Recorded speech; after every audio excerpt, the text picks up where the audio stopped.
Assalamualaikum dan salam sejahtera. Saya Najib Arif dan ini adalah Pantau Belanjawan dan kita memberikan tumpuan bukan sahaja apa yang terkandung dalam belanjawan tapi juga apa yang diumumkan oleh kerajaan dari masa ke masa, dan pada masa sama program ini juga akan turut melihat kepada apakah yang mungkin perlu dan akan terkandung dalam belanjawan yang akan datang 2024 yang dijangka akan dibentangkan pada Oktober nanti insya-Allah. Dan untuk jam ini kita memberikan tumpuan kepada apa yang diumumkan semalam, iaitu Kementerian Perdagangan Dalam Negeri dan Kos Sara Hidup KPDN sedang mengkaji untuk mewujudkan inisiatif amanah saham rahmah bagi membantu keluarga miskin tegar di negara ini. Timbalan Menteri berkenaan iaitu Fauziah Saleh berkata inisiatif tersebut diharap dapat membantu mengurangkan beban kos sara hidup sekaligus memberi pendapatan terusan kepada golongan itu. Dan juga menurutnya, menerusi amanah berkenaan, sejumlah wang akan dilaburkan oleh kerajaan di bawah syarikat tertentu dan dividen daripada pelaburan itu akan diberikan kepada keluarga yang memerlukan, manakala wang pokok yang dilaburkan itu tetap milik kerajaan. Dan bagi membincangkan lebih lanjut tentang inisiatif ini, kita bersama dengan Kamal Mustaza iaitu pengurus dana Wahid Malaysia. Assalamualaikum Kamal, terima kasih kerana bersama dengan kami pada waktu ini.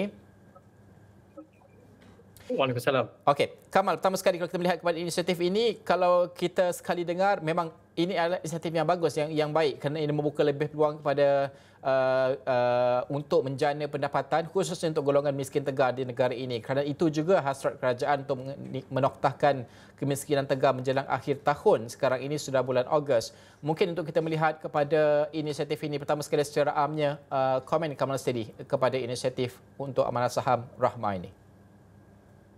Baiklah. Jadi secara dasarnya idea dan konsep amanah saham rahmah ini agak menarik kerana ia menggabungkan beberapa elemen dan polisi seperti macam universal basic income atau pendapatan asas sejagat, kebajikan sosial dari segi bantuan tunai dan juga terdapat juga aspek pelaburan. Jadi sememangnya idea dan konsep ini agak menarik. Tapi as always, the devils will be in the details as well as the implementation of this amanah saham rakyat. Okey, bagaimana untuk kita melihat bahawa amanah saham ini seperti mana-mana saham lain yang kita lihat adalah ada risiko pelaburan dan juga memerlukan pelaburan analisis dan juga strategi pelaburan yang mantap untuk memastikan bahawa pulangan itu adalah kompetitif berdasarkan kepada keadaan pasaran semasa. Bagaimana untuk kita melihat bahawa semua ini sudah pastilah akan dilakukan, tapi bagaimana untuk melihat kalau kita cantumkan dengan data pasaran pada ketika ini, apa yang harus diberikan perhatian khususnya dalam menguruskan pelaburan seperti ini apabila dilaksanakan kelak? Jadi yang bagi saya yang penting untuk diambil kira adalah kalau sebelum ni kerajaan bagi direct bantuan tunai, tapi lepas ni pulangan atau dividen itu akan bergantung kepada situasi semasa ekonomi dan juga pasaran itu sendiri.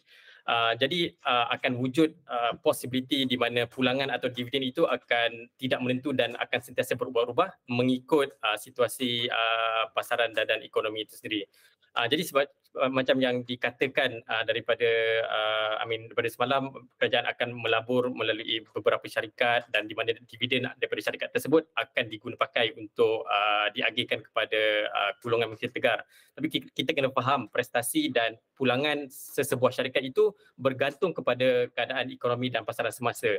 Jadi kalau dalam situasi di mana ekonomi berkembang pesat, ada syarikat mencatatkan keuntungan yang memberangsangkan, jadi ini membolehkan dividen yang tinggi dapat dicapai. Tapi persoalan yang akan timbul adalah bagaimana kalau yang sebaliknya berlaku, di mana ekonomi dan pasaran tidak menentu dan ini akan mengakibatkan pulangan yang lebih rendah. Dan ini sememangnya akan menjadi suatu isu yang penting kerana terutamanya pada waktu-waktu sukar, sebeginilah golongan-golongan miskin tegar memerlukan social safety net yang lebih besar dalam bentuk dividen yang tinggi dan pulangan yang lebih tinggi untuk kelangsungan hidup. Sudah pasti dalam konsep pelaburan ini kita melihat bahawa you do not put your eggs in one basket lah orang kata. Mempelbagaikan diversifikasi pelaburan tersebut. Bagaimana ini juga harus dicapai melalui amanah saham ini? Kerana kita melihat bahawa kebanyakan amanah saham majoritinya melabur ke dalam 4 instrumen aset utama. Equity, pendapatan tetap, tunai dan juga hartanah mungkin. Bagaimana untuk kita melihat bahawa adakah keempat ini cukup stabil untuk dimulakan melalui amanah saham rahmah ini ataupun hanya melihat kepada pelaburan dalam syarikat tertentu tetapi masih lagi bergantung kepada keuntungan syarikat tersebut dan keuntungan syarikat ini juga bergantung kepada kedudukan ekonomi seperti Kamal sebutkan. Adakah ada strategi tertentu yang harus diberikan tumpuan? Bagi saya paling penting adalah untuk mencapai keseimbangan dalam asset mix itu sendiri. Jadi kalau kita lihat macam yang Najib cakapkan tadi, ada 4 aset, equity, pendapatan tetap, cash serta hartanah. Jadi kalau kita fokus kepada 2 saja seperti macam equity dan aset berpendapatan tetap, bagi saya kedua-dua ini akan constitute a bulk of the portfolio itu sendiri. Kerana kedua-dua aset ini mempunyai ciri-ciri dan fungsi mereka yang tersendiri. Macam kalau equity, ianya lebih bertujuan kepada pertumbuhan modal jangka panjang, manakala kalau aset berpendapatan tetap ini adalah lebih menjerumus ke arah menyediakan income yang continuous dan frequent, di samping to preserve your wealth as well. Jadi bagi saya memang penting untuk mewujudkan keseimbangan, terutama di antara equity dan fixed income. Aset lain seperti cash dan hartanah sememangnya boleh diambil kira, tapi bagi saya itu tidak dia punya percentage tidak sebanyak equity dan pendapatan tetap itu sendiri. Bagaimana kita melihat dari segi pasaran, sentimennya pada ketika ini? Kamal sendiri terlibat dalam pasaran, mungkin melihat kepada sentimen pelaburan itu berdasarkan dengan amanah saham sedia ada yang kita lihat dan juga strategi mereka yang kita baca, ke mana hala tuju yang bersesuaian dalam konteks ekonomi semasa, khususnya kalau kita melabur dalam pasaran domestik. Dan pada masa sama ada juga melihat bahawa kalau inginkan amanah saham itu lebih berkembang pesat, mungkin higher risiko, higher return itu juga harus diberikan tumpuan sebagai contoh, dan mungkin melibatkan pasaran antarabangsa. Adakah ini harus juga terkandung sebagai perincian dalam amanah saham Rahmah ini? Okey, jadi kalau kita lihat trend, kalau melihat daripada prestasi pasaran domestik dalam jangka masa 5 tahun yang lepas, sememangnya ianya agak sukar atau mencabar untuk menjana pulangan yang secukupnya. Jadi dengan itu bagi saya, selain daripada diversifikasi dari segi aset kelas, kita untuk amanah saham Rahmah ini juga perlu ada diversifikasi dari segi geografi. Maknanya selain pada invest kat Malaysia, kita juga perlu ada a foot outside of Malaysia lah. Jadi ini untuk mengurangkan risiko atau concentration terhadap domestic economy itu sendiri. Kalau bercakap tentang pelaburan mengikut geografi ini, pada pandangan Kamal sendiri, bagaimana untuk kita melihat ke mana hala tujunya pada ketika ini berdasarkan konteks ekonomi semasa? Kerana kita melihat tumpuan, kalau ekonomi, dari sudut ekonomi itu, tumpuan utama adalah di peringkat Asia sebagai contoh. Apabila Eropah berdepan cabaran ekonomi, di Amerika Syarikat juga begitu, adakah masih kita melihat kepada pelaburan itu tertumpu di negara-negara barat ataupun negara Asia, atau bagaimana keadaannya? Bagi saya, negara-negara barat yang terutama yang develop market masih lagi mempunyai attraction. This is despite dorang punya penilaian atau valuation yang agak tinggi. Ini kerana kalau kita lihat macam kalau situasi di Asia, kalau kita dengar for the past few weeks, China itu sendiri sedang mengalami beberapa masalah dari segi property. Selain daripada itu, economic data yang tidak memberangsangkan, di samping isu geopolitikal di antara US dan China, itu secara menyeluruh akan memberikan impak kepada Asia as a whole, sebab kebanyakan negara terutama begitu juga dengan Malaysia mempunyai kait rapat ekonomi yang lebih dekat dengan China itu sendiri. Jadi bagi saya lihat ekonomi-ekonomi yang developed markets masih lagi tempat di mana pelaburan perlu ada bertapak di situ. Okey. Kalau kita melihat kepada konsep yang ingin dilaksanakan, iaitu pelaburan ke dalam syarikat tertentu, dan dalam konteks ekonomi semasa ini, ramai melihat bahawa bukan hanya sahaja perlu melihat kepada syarikat tradisional, kalau kita sifatkan, yang harus dilaburkan. Mungkinlah mereka blue chip dari segi nilai mereka, tetapi pada masa sama kita juga ingin memastikan bahawa syarikatnya berpotensi di masa hadapan. Ini melibatkan assessment lah, syarikat itu sama ada akan berkembang ataupun tidak di future, itu amat penting sekali.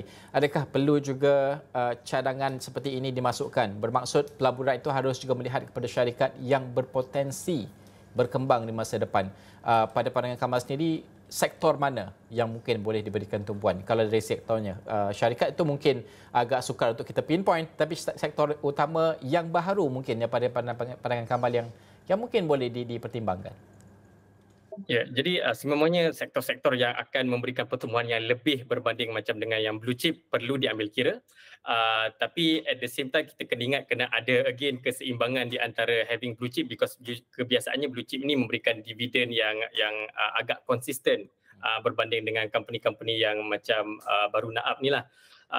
Tapi sememangnya kita perlu ada exposure dalam this new sector, new industry kerana ini adalah sektor-sektor yang akan menjana pertumbuhan ekonomi negara pada masa akan datang. Jadi seperti yang macam kalau kita lihat sektor tenaga baru atau renewable energy is probably one of the key industry that pengurus dana dan juga pelabur patut menitik beratkan in terms of having an exposure in that sector. Selain daripada itu, seperti biasa sektor seperti teknologi juga perlu juga diambil kira memandangkan ianya bukan domestic focus tetapi lebih kepada global itself. Jadi the potential to grow itu lebih banyak. Ya. Kamal, saya faham selera risiko itu ada dalam setiap pelaburan, bergantung kepada kalau individu lah, kalau syarikat, kalau amanah saham itu bergantung kepada strategi yang mereka susun berdasarkan penilaian mereka. Tetapi dalam konteks amanah saham Rahmah ini, bagaimana untuk kita melihat selera risiko mereka harus ditetapkan yang berpatutan? Kerana ada kalinya apabila kita memegang mandat, kalau berdasarkan penerangan Timbalan Menteri semalam itu melihat kepada bagaimana untuk membantu miskin tegak, mungkin ada hadnya kerana mereka ada mandat tertentu yang mereka perlu tunaikan. Bermaksud selera risiko mereka harus dalam keadaan measured yang terkawal juga. Bagaimana ini boleh dilakukan? Kerana kalau kita melihat mereka melabur untuk pelaburan yang lebih pasif berbanding aktif ataupun yang mempunyai risiko tinggi tetapi pulangan tinggi sebagai contoh, adakah mereka harus hanya kekal dengan pendirian dan juga strategi melihat kepada pelaburan yang lebih selamat berbanding dengan menceburi sesuatu yang lebih berisiko tinggi tetapi pulangannya lebih tinggi? Okey, jadi perkara ini bagi saya ini adalah antara details yang pihak kerajaan perlu ambil kira. Kerana bila kita bercakap soal pelaburan, high risk high return, low risk low return adalah sesuatu yang sememangnya diterapkan dalam pengurusan kewangan atau pelaburan itu sendiri. Jadi kalau kita nak aim for the higher returns, definitely amanah saham Rahmah ni kena ambil risiko yang lebih tinggi. Tapi bila kita ambil risiko yang lebih tinggi, kita kena faham ketidaktentuan dari segi pulangan itu akan wujud. Jadi ini bagi saya perkara yang perlu masih lagi perlu dibincangkan lah. Sebab kalau kita nak lihat macam kalau kita guna ASB sebagai penanda aras, jadi semestinya kalau between 4 kepada 5%. Jadi semestinya kalau kita nak menoktahkan miskin tegak ini, sebaiknya pulangan yang dijana oleh amanah saham Rahmah ini lebih tinggi daripada itulah. Jadi untuk mencapai pulangan yang lebih tinggi, keseimbangan di antara risiko dan pulangan perlu diambil kira. Okey.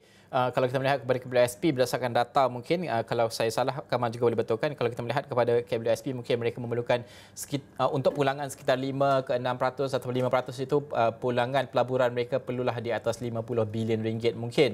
Kalau kita melihat data terbaru juga 33 bilion ringgit, itu sebagai gambaran lah. Sudah pasti apa yang Kamal sebutkan tadi, belum ada perincian tentang amanah saham Rahmah ini, sudah pasti, tapi kita ingin melihat potensinya, apa yang mungkin boleh dipertimbangkan. Saya kira assessment ini yang penting sekali. Kita akan berhenti seketika. Selepas ini saya nak melihat juga kepada alternatif lain yang boleh kita lihat dari segi idea ini, iaitu melabur bagi memastikan bantuan kepada golongan miskin tegak dapat dibantu. Selepas ini.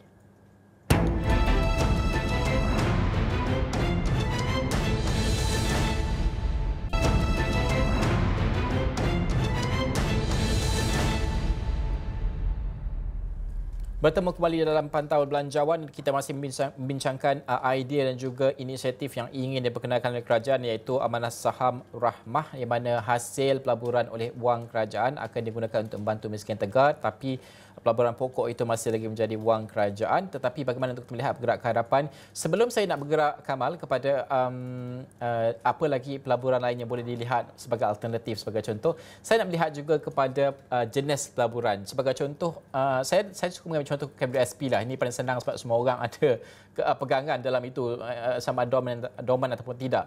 Apabila dipecahkan AUM mereka kepada dua, syariah dan juga konvensional, ini memberikan peluang kepada orang ramai bergantung kepada pegangan mereka, satu, dan juga kedua adalah pulangan itu akan berbeza.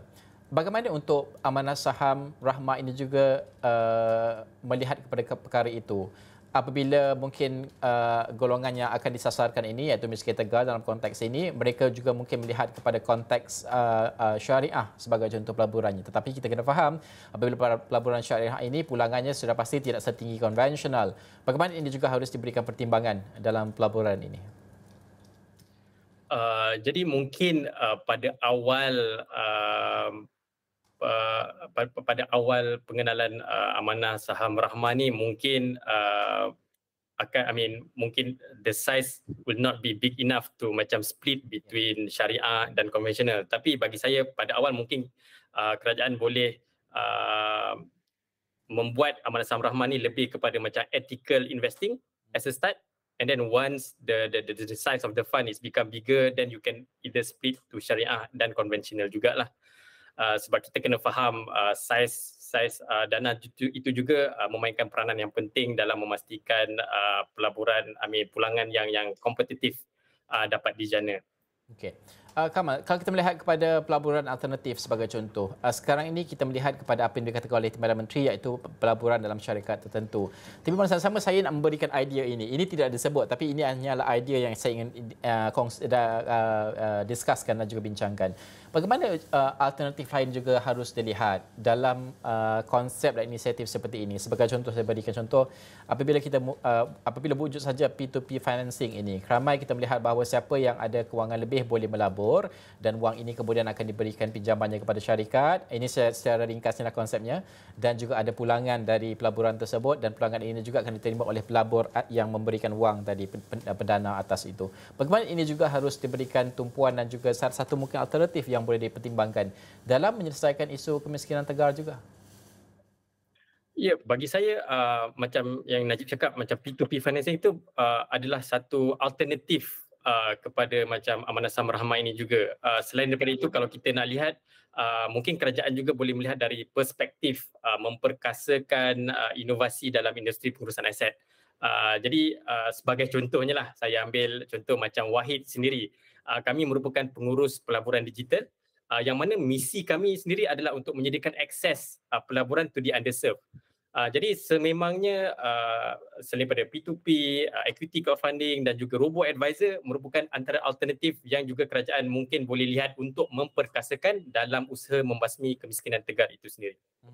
Apa yang boleh kita pelajari? Kerana apabila Kamal memetik tentang usaha yang dilaksanakan oleh Wahid sendiri, apa lagi yang boleh dilaksanakan di peringkat kerajaan? Kita faham mungkin ada limitation dia, tapi sejauh mana ia boleh dilaksanakan kalau yang patuh kepada dasar dan juga polisi yang tidak melanggar, kerana sebenarnya kita melihat bahawa bisnes itu adalah seharusnya diserahkan kepada private sebagai contoh, dan pelaburan itu juga adalah seharusnya bergerak mengikut pasaran. Tetapi bagi pihak kerajaan dalam usaha murni membantu golongan miskin tegar ini, apa limitation yang boleh kita pergi? Sejauh manalah kita kiranya boleh pergi dalam idea pelaburan alternatif ini?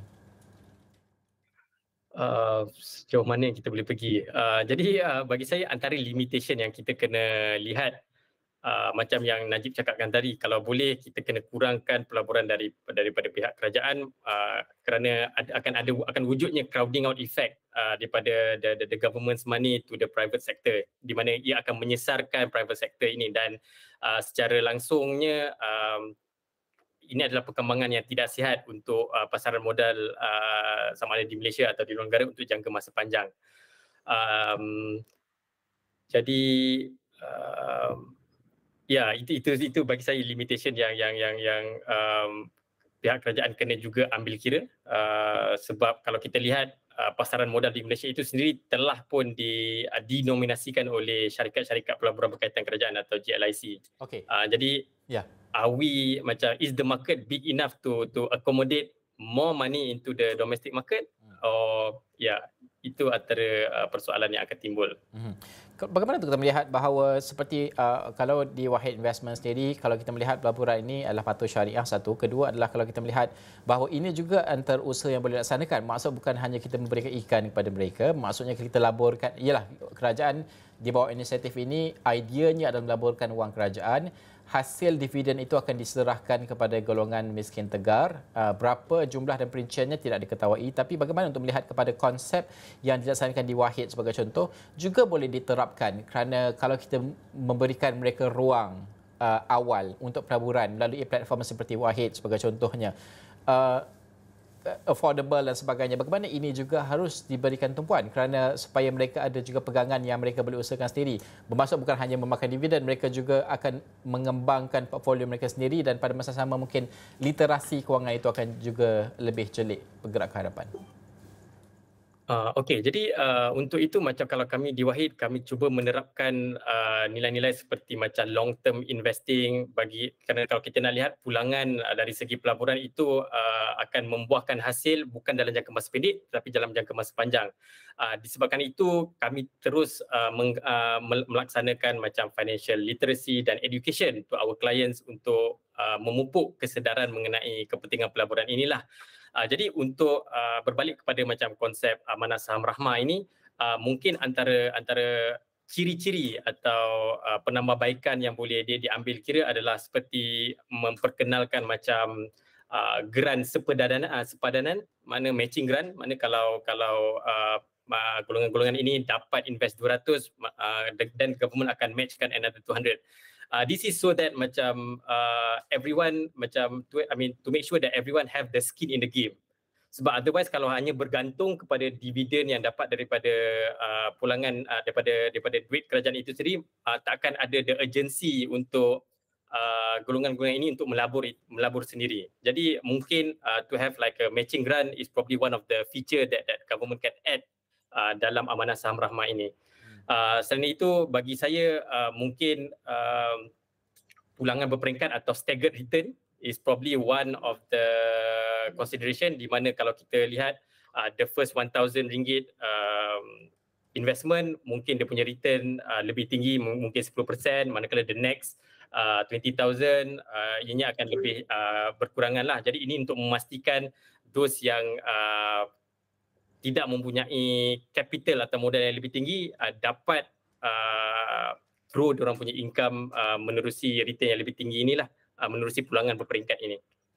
Ataupun bagaimana juga harus ialah idea ini kita nak bincangkan saja kan, ataupun disebabkan oleh kerajaan melabur pada peringkat awal, bagaimana ini boleh dipindahkan kepada pemilik saham itu sepenuhnya. Sebagai contoh, kita boleh set semua benda ni kan, mereka melabur, tidak boleh dikeluarkan, ya, wang pokok itu milik kerajaan. Apabila kerajaan sudah mendapat pulangan, kalau contohnya pulangan yang mencukupi kepada wang pokok yang dilaburkan, kerajaan sudah boleh tarik diri sebagai contoh, tapi pada masa sama pegangan itu masih dimiliki oleh golongan miskin tegar. Ini idea sajalah. Dan ini boleh digunakan daripada dividen awal itu, mungkin kita tarik sedikit yang mencukupi untuk mereka kekal memiliki pelaburan tersebut. Adakah ini satu langkah yang pada pandangan Kamal boleh kita laksanakan? Bagi saya boleh. Pada awalnya memang kita kena macam implement this kind of lock-up period untuk memastikan wang tersebut tidak dikeluarkan. Umum kita tahu macam walaupun kita nak cuba menggalakkan mereka melabur, tapi untuk golongan-golongan tersebut mereka sangat memerlukan wang untuk kelangsungan hidup. Jadi tak dapat dinafikan mungkin mereka akan mengeluarkan wang tersebut kalau mereka dapat akses terhadap wang tersebut. Jadi kalau boleh pada awalnya kita perlu ada some sort of lock-up period for that. Tetapi once that lock-up period dah habis, mungkin kerajaan atau agensi yang akan menguruskan dana ini dapat memberikan insentif bagi memastikan wang ini terus dilaburkan daripada being liquidated fully. Jadi itu probably antara perkara-perkara yang Ya. juga boleh diambil kira. Saya ingin melihat juga kepada aspek sustainability itu. Itu paling penting sekali kerana kita tidak mahu hanya membantu mereka ketika mereka untuk keluar dari garisan kemiskinan tegak itu, sebaliknya untuk kekal meningkatkan pendapatan mereka untuk jangka masa panjang dan pada masa sama. Kalau yang bukan miskin tegak pun sedang berdepan dengan krisis persaraan, apatah lagi mereka yang berada dalam golongan miskin tegak pada ketika ini. Sebab itu sustainability untuk jangka masa panjang itu penting. Kita lihat pemilikan yang berterusan supaya mereka nanti pada usia pada 50-40 tahun mendatang mereka ada pendapatan yang mereka boleh gunakan pada persaraan atau pada usia persaraan. Itu paling penting sekali. Terakhir sekali sebelum kita menutup tirai program ini, pelaburan itu sendiri, kerana kalau pelabur yang biasa meletakkan wang mereka secara pasif pun mereka rasa macam penat nak fikir mana labur ni, letakkan ETF je lah senang. Mungkin. Bagaimana ETF ini juga boleh memainkan peranan dalam usaha seperti ini supaya ia juga boleh dipertimbangkan sebagai instrumen pelaburan? Ya, jadi ETF merupakan instrumen yang bagi saya sangat menarik kerana ia menggabungkan ciri-ciri daripada saham saham individual dan juga unit trust fund itu sendiri. Jadi the best part about ETF adalah kerana ianya bersifat kerana ianya adalah a basket of assets, jadi secara tidak langsung ianya telah mempunyai ciri-ciri diversifikasi dalam instrumen tersebut. Selain daripada itu, kalau kita nak lihat ETF ini sendiri mempunyai yuran pengurusan yang jauh lebih rendah berbanding dengan mutual fund. Jadi sememangnya setiap sen itu sangat bernilai, terutamanya dalam usaha untuk menoktahkan miskin tegar. Jadi dengan menggunakan ETF, bagi saya ianya adalah langkah yang bijak sekiranya Amanah Saham Rahmah dapat menggunakan ETF dalam usaha untuk memberikan pulangan yang kompetitif kepada para pelabur. Okey.